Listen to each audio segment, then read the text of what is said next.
અમદાવાદમાં ગુનાખોરી ડામવા માટે સીપી દ્વારા હવે એક બેઠક કરવામાં આવી રહી છે। ક્રાઇમ બ્રાન્ચના ઉચ્ચ અધિકારીઓ સાથે આ બેઠક પોલીસ કમિશનર GS મલિકે આ બેઠક કરી અમદાવાદમાં 1170 આરોપીઓનું લિસ્ટ તૈયાર કરવામાં આવ્યું છે। કારણ કે ડીજીપી દ્વારા આદેશ કરવામાં આવ્યા હતા કે 100 કલાકની અંદર દાદાઓની યાદી જાહેર કરો। આરોપીઓનું લિસ્ટ હવે તૈયાર છે। આરોપીઓના લિસ્ટ મુદ્દે બેઠકમાં ચર્ચા થઈ। આરોપીઓ સામે કડક કાર્યવાહી કરવા હવે એક્શન પ્લાન ઘડવામાં આવશે।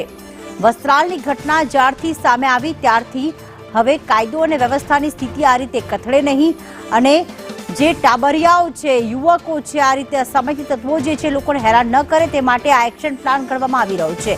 પ્રતિક જોડાઈ ગયા છે। પ્રતિક, અમદાવાદ સીપી દ્વારા પણ આ આખી યાદી તૈયાર કરવામાં આવી છે અને હવે આ મહત્વની બેઠક કરવામાં આવી રહી છે। યાદી તૈયાર છે, હવે તેના પર શું એક્શન લેવામાં આવશે? આ બેઠકમાં શું ચર્ચા?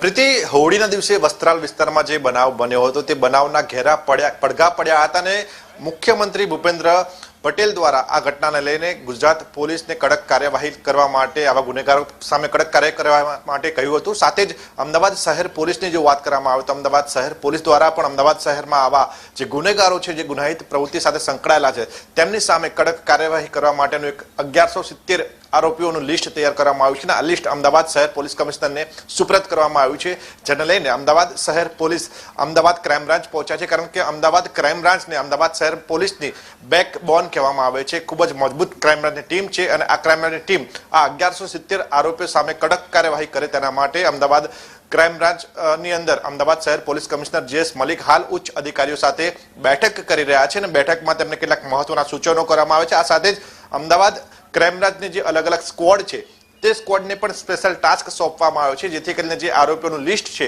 તે આરોપીઓમાંથી હાલ કેટલા આરોપીઓ ફરાર છે, આ આરોપીઓ સામે કેટલા ગુનાહિત ઇતિહાસ છે, તેમજ આ આરોપીઓ સામે વધુ કડક કાર્યવાહી કેવી રીતે કરી શકાય તેનો સ્પેશિયલ ટાસ્ક છે તે આ અલગ અલગ સ્ક્વોડને સોંપવામાં આવ્યો છે। લગભગ અડધો કલાકથી વધુ સમયથી અમદાવાદ શહેર police commissioner GS Malik crime બ્રાન્ચના ઉચ્ચ અધિકારીઓ તેમજ અલગ અલગ સ્ક્વોડના PI સાથે બેઠક કરી રહ્યા છે અને તેમને આ એક સ્પેશિયલ ટાસ્ક સોંપવામાં આવી રહ્યો છે, જેથી કરીને અમદાવાદ શહેરમાં જે ગુનાખોરી વધી રહી છે તે ગુનાખોરીને ડામી શકાય। સાથે જ એક સ્પેશિયલ ટાસ્ક એટલે કે સ્પેશિયલ પ્લાન પણ બનાવવામાં આવે છે, જેથી કરીને આવા જે આરોપીઓ છે તે અમદાવાદ શહેરમાં ફરીવાર માથું ન ઉચકે અને સ્થાનિકોમાં જે ડર વ્યાપેલો છે આ આરોપીઓ સામે તે ડર દૂર કરી શકાય તેના માટેનું એક પ્લાન તૈયાર કરવામાં છે, જેના ભાગરૂપે આગામી દિવસોમાં આજે 1170 અસામાજિક તત્વો છે, આરોપીઓ છે, તેમના સામે કડક કાર્યવાહી જોવા મળી શકે છે, જેમાં તેમના જો ઘર છે તે ઇલીગલ હોય, ગેરકાયદેસર હોય તો તેના સામે EMC નું બુલડોઝર ચાલી શકે છે। આ સાથે જ આ આરોપીઓ જો ભાડે રહેતા હોય તો તેમણે ભાડા કરાર ન કરાવ્યા હોય તો તેમની સામે પણ કડક કાર્યવાહી થઈ શકે છે। સાથે જ અન્ય ગુનામાં જો આરોપીઓ